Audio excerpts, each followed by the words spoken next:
Doctor, देखिए वैसे तो इनकी तबीयत ठीक है, पर मेंटल स्ट्रेस बहुत ज़्यादा है। आप कैसे भी करके इनका मेंटल स्ट्रेस कम कीजिए, तभी बीपी कम होगा। वैसे भी प्रेगनेंसी के 7वें महीने में इतना बीपी बढ़ना अच्छी बात नहीं है। आप इनका विशेष ध्यान रखिए। अमित और राधा को शादी के 10 साल बाद माता पिता बनने का सौभाग्य प्राप्त हुआ। वो लोग तो उम्मीद ही खो चुके थे, मगर तभी इस खुशखबरी ने मानो उनके सपनों को नई उड़ान दे दी। अमित राधा का बहुत ख्याल रखता, मगर पिछले 3-4 दिन से राधा की तबीयत ठीक नहीं थी, इसलिए वो उसे डॉक्टर को दिखाने ले आया था। अमित, क्या हुआ तुम्हें? किस बात की टेंशन है? सब कुछ अच्छा जाएगा। राधा, मुझे पता नहीं क्यों घर में बहुत अजीब सा लगता है, कहीं बाहर जाने का मन नहीं है। अमित, बस इतनी सी बात है, हम लोग कल ही लोनावाला वाले फार्म हाउस में चलते हैं, वीकेंड वहीं पर मनाएंगे, तुम्हें भी चेंज मिलेगा। राधा, तुमने तो मेरी मन की बात कह दी, thank you so much. Amit और राधा घर आकर थोड़ी सी तैयारी करके लोनावाला के लिए निकल जाते हैं। रास्ते में आने वाले घाट की वजह से राधा को बड़ा अजीब सा लग रहा था। राधा, अमित कार रोको, मुझे घबराहट हो रही है।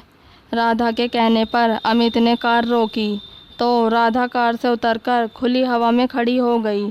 शाम का वक्त था, ठंडी ठंडी हवा के साथ रिमझिम बारिश हो रही थी।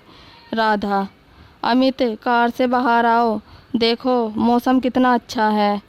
अमित, राधा शाम हो गई है, माँ ने कहा था कि रात होने से पहले फार्म हाउस पहुँच जाना, तुम्हें अब ठीक लग रहा हो तो चले। राधा, रुको तो सही, तुम मेरे साथ हो, मुझे किस बात की टेंशन नहीं है, थोड़ी देर मौसम को एंजॉय करो। कहते हुए राधा वहीं सड़क किनारे मौसम को एंजॉय करने लगी।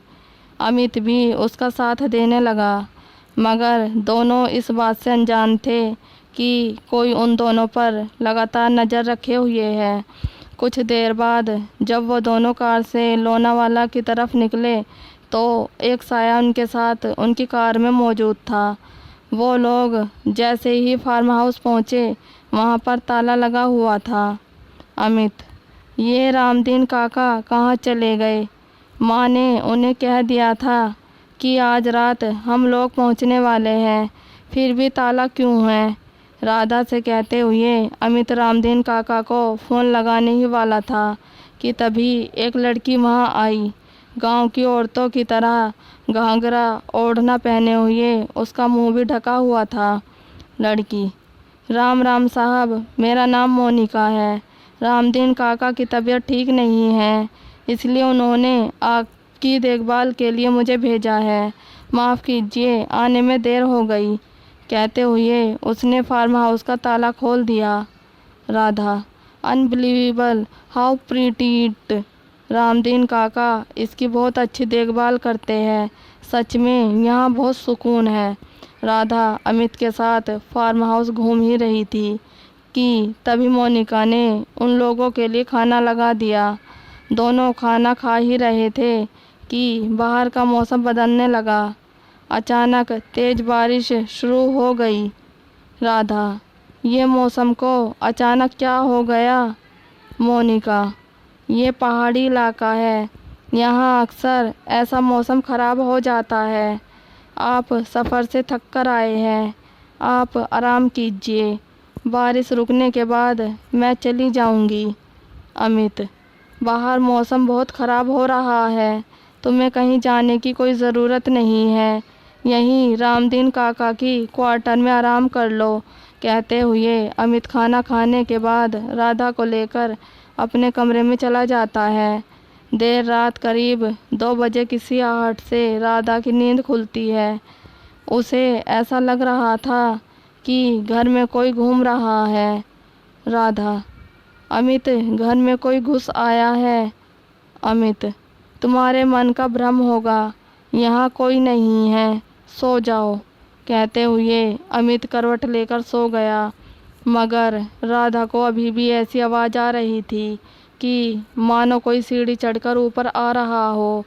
राधा धीरे से अपने कमरे से बाहर निकली तो कमरे के बाहर वही कार वाला साया मौजूद था। वो छत से चिपका हुआ था। वो रात में नज़र नहीं आया। राधा, कौन है यहाँ पर? मोनिका, क्या तुम हो मोनिका? राधा मोनिका को आवाज़ ही दे रही थी कि घर के मुख्य दरवाजे पर ज़ोर ज़ोर से दस्तक होने लगी। राधा, इतनी रात को कौन होगा? वो दरवाजे की ओर देखकर कहती है। कोई है? कब से दरवाज़ा बज रहा है? अमित, कोई नहीं है। मैंने तो कोई आवाज़ नहीं सुनी। तुम्हारे मन का भ्रम होगा। चलकर सो जाओ। राधा, मैं सच कह रही हूँ। मगर अमित ने उसकी एक बात नहीं सुनी और उसे कमरे में ले गया। दूर खड़ी मोनिका ये सब देख रहस्यमयी तरीके से मुस्कुरा रही थी। अगली सुबह देर रात तक न सो पाने के कारण राधा देर तक सोती रही। अमित ब्रेकफास्ट टेबल पर न्यूज़पेपर पढ़ते हुए कॉफ़ी पी रहा था। मोनिका, साहब, आपको ऐसा नहीं लगता कि मैडम जी के दिमाग की हालत ठीक नहीं है? मोनिका की बात सुनकर अमित गुस्से में उसकी ओर देखकर बोला। क्या बकवास कर रही हो? मैं राधिका के बारे में कुछ भी नहीं सुन सकता। मोनिका, आप तो गुस्सा हो गए।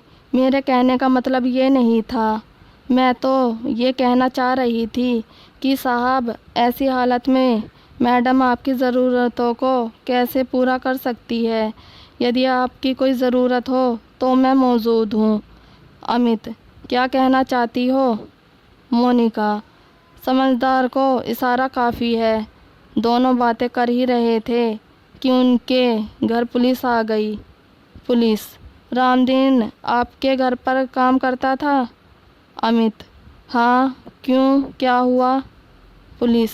शहर के बाहर उसकी लाश बरामद हुई है। लाश बहुत बुरी हालत में है।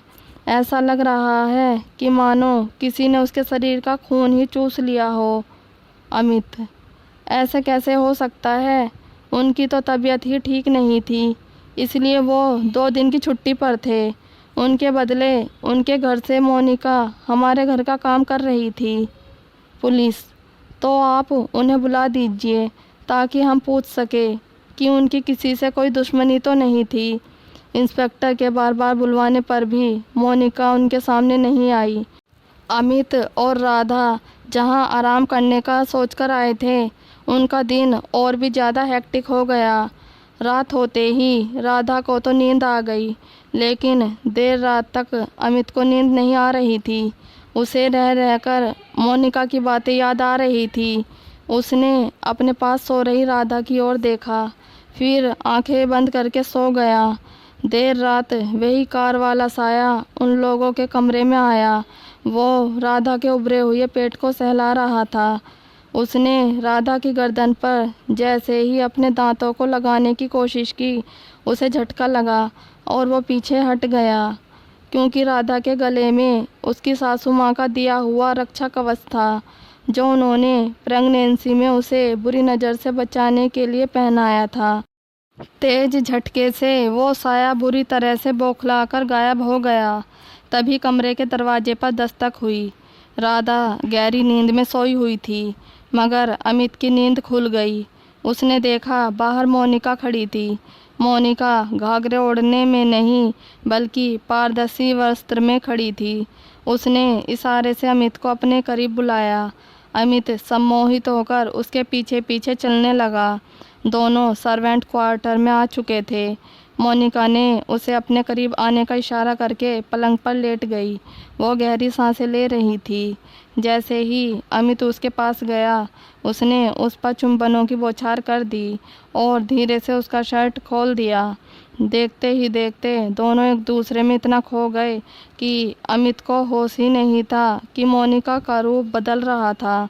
मोनिका और कोई नहीं बल्कि वही साया था जो रास्ते से उन लोगों की कार में आया था। जैसे ही उसका वासना का खेल पूरा हुआ, वो हवा में उड़ चली। अमित को भी होश आ गया। जैसे ही उसे अपनी गलती का एहसास हुआ, उसने मोनिका की ओर देखा तो मोनिका पलंग पर नहीं थी, बल्कि कमरे की छत पर लटकी हुई थी।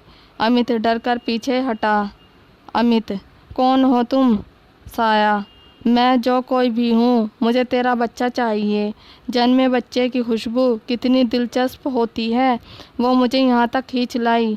तुझसे मैंने तेरा अंश हासिल कर लिया है, बस उस अजन्मे बच्चे की बलि, फिर मैं और मेरा होने वाला बच्चा दोनों अमर हो जाएंगे। कहते हुए वो ज़ोर ज़ोर से हंसने लगी। उसके दोनों पैर उल्टे थे। अमित, मेरा बच्चा? नहीं, वो तुम्हें कभी हासिल नहीं होगा, कभी नहीं। कहते हुए वो अपने कमरे की तरफ भाग। उसने राधा को उठाया और तुरंत कार में बैठ गया। राधा, क्या हुआ? इतने घबराए हुए क्यों हो? मगर राधा के किसी भी सवाल का वो जवाब नहीं दे पाया और कार स्टार्ट करने की कोशिश करता रहा। कार चालू ही नहीं हो रही थी। तभी इंस्पेक्टर गांव के कुछ लोगों के साथ वहां पर पहुंचा और अमित से बोला, गांव के लोगों का मानना है कि रामदीन काका की मौत किसी पिशाचिक शक्ति की वजह से हुई है और वो इस वक्त तुम्हारे घर में ही है। जैसे ही हमें पता चला, हमने कल रात को ही आपके घर को क्लिक कर दिया था। शैतानी शक्ति के प्रभाव के कारण हम आपके घर के भीतर दाखिल नहीं हो पा रहे थे। अच्छा हुआ आप बाहर आ गए। अब हमें उसे मुक्ति देनी होगी। अमित, मुक्ति? उसे मुक्ति कैसे मिलेगी? राधा, ये सब क्या हो रहा है? कोई बताएगा मुझे? अमित खुद उस पिशाचिक शक्ति को महसूस कर चुका था, इसलिए उसने ज़्यादा सवाल नहीं किए। उन गांव वालों ने कुछ मंत्र पढ़ते हुए उस घर को आग लगा दी। मोनिका उस घर के भीतर जल रही थी। जलते हुए वो अपने असली रूप में आ गई। उसका भयानक रूप देख राधा डर गई। सभी को उसके पैर उल्टे नजर आ रहे थे। मोनिका, मुझे कोई ख़त्म नहीं कर सकता, कोई भी नहीं। क्या हुआ? जो आकाश मेरी कोख में नहीं आया, मैं आकाश के अंश के रूप में जन्म लेने वाली हूँ। कहते हुए वो ज़ोर ज़ोर से हंस रही थी। कुछ दिनों के बाद जब राधिका की डिलीवरी हुई तो उसे बेटी हुई और उस बेटी के दोनों पैर उल्टे थे। अगर आपको हमारी ये स्टोरी अच्छी लगी हो तो प्लीज़ लाइक, कमेंट और सब्सक्राइब ज़रूर कीजिएगा। Thank you.